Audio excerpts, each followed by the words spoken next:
it okay if I take off my jacket? That's absolutely okay. Yeah, go ahead.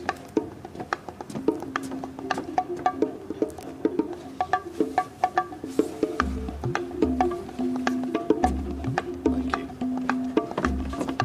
Right then. This will last about 10 minutes. 10 minutes is fine. People just come up with questions. Alright, first question. Lloyd, congratulations on your new job. And Dowdle, congratulations on becoming a physio. What we want to know is about your infamous philosophy, goals and tackles. G&T, goals and tackles. Yeah, tell us a bit more. Yeah, it's a philosophy which is passed down through my family. Every single one of my family has been a football manager. The idea behind it is... What's this one? Oh. The idea behind my philosophy, goals and tackles and G&Ts is gin and tonic, kind of at half time or before the match. Not too much, obviously, we want to be professional here. And then we will, because we've got the kind of that G&T inside us, we will then go on and do lots of goals and tackles throughout the duration of the match. I mean, I think it's a pretty flawless philosophy because, you know, how do you win matches if you don't do any tackles or any goals? I think every team that's ever won a match has done at least one tackle and scored at least one goal in that match. Moving on from that, whenever your players come out from the tunnel, you can often be heard shouting, I want to see passes, and lots of them. I do. What exactly does that mean? Well, it's similar to the goals and tackles, the G&T thing. I think if you don't pass the ball, you don't pass the finish line. Some have often said that you favour passing over actual action. Well, no, I would claim I favour G&T, goals and tackles, gin and tonic. Okay. Pass is secondary, but it's still incredibly important. If you think about Gandhi and Nehru, and I feel, as I did, list Gandhi as a member of my backroom staff in a kind of spiritual way. You know, Gandhi is often considered the figurehead of Indian independence, but Nehru, in many ways, was more practical, and he had it was a different side to Indian independence, wasn't he, Nehru? For example, he shagged Lord Mountbatten's wife, whereas Gandhi, he was much more kind of an upstanding character. Sorry to dominate here, this will be my last question for this segment.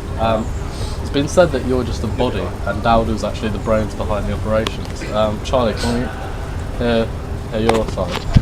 I don't know. I possibly have more sporting sort of experience, so to speak, over Mr. Manager here. So I'll provide insight and tactical awareness, which he may not necessarily know. But his man management and that element of the game will definitely Unrivaled. Yeah, definitely, no question. He's the man for that in the duo. I think I am a bit more experienced in the field of music as well, and I consider that as integral to football as sport.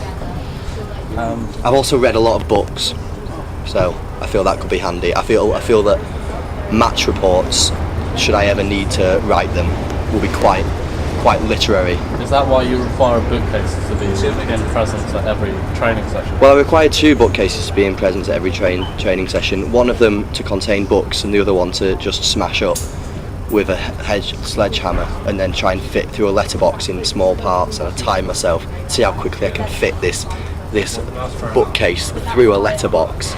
I'm currently mired within the kind of 9-minute mark, but I am confident that with serious training with the team we'll be able to get it lower.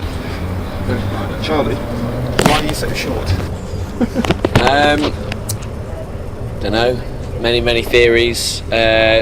Problems at I have a birth. theory that I can give you after his.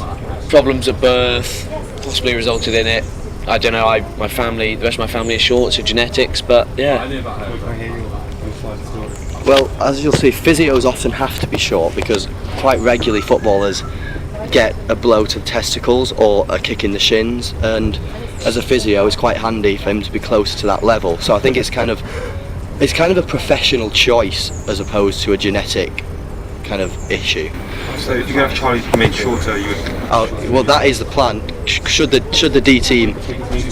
Yeah, if we could. I mean, my politics are relatively left wing, so I wouldn't be opposed to the idea of imposing some sort of tax just for the duration of the time needed in order to remove Charlie Dowdle's knees, and then obviously the tax would be revoked after that. But obviously I would want the general consensus of the team with that. If they were happy with Dowdle having to bend down slightly in order to check their shins, then obviously we would just make do with that as opposed to introducing. Campaign to shorten Charlie Dowdle's knees. What would I call the campaign? I'd call it Truth. Truth. Because it's Truth 2014, and there would be a charity single released. With Charlie. Charlie would be the front man of the charity band, singing for his own plight. In your spell at Cambridge United, you dealt with big characters such as Nicholas Bignell. Nicholas Bignell, I Are follow. you going to deal with the big names such as Charlie Manley and Liam Meredith? Well, you know how I'm going to deal with them? I'm going to change their names. They're not going to. They're like, oh yeah, we've got big names. Well, not anymore. I'm going to give them really, like, names that aren't that big, like Yo To and Me Jo.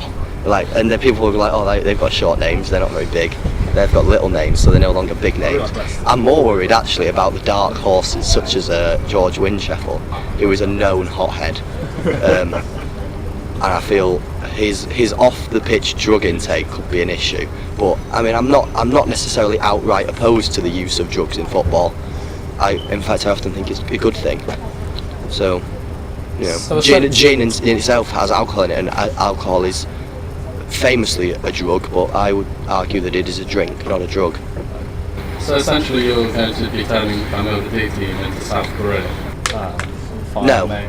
No, because I did utter those sounds, but they would actually be spelled out in binary to kind of further dehumanise these big names. I don't think I'm going to have a problem with dealing with big. And Nicholas Bignell, he originally had an enormous name, and I shortened it down to Nick Big, actually. He's still relatively big, and he was a big guy though. I didn't want him.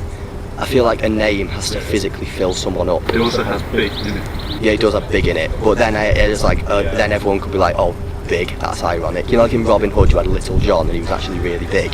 Well, everyone immediately thought because he was called Nick Big, he was going to be small because it would be ironic. You've variously been described as timid and also vociferous. Who's the real Lloyd Bent? The real. Well, the real Lloyd Bent is a very spiritual being. I grew up in a small factory in Slovenia, which is a part of Manchester.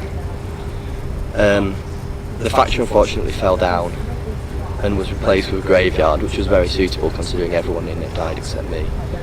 And then I lived on that graveyard as a tramp, wrote a lot of poetry, and it was through that poetry that I got into managing Cambridge United. I won a poetry competition, and the prize was to manage Cambridge United. Hello, Mr. Bent. I'm from Russia. Looking at your previous coaching, you've not had very much success. How are you going to make sure that this trait does not continue now that you have joined Van Milder D team? You consider it to not have very much success? Yes.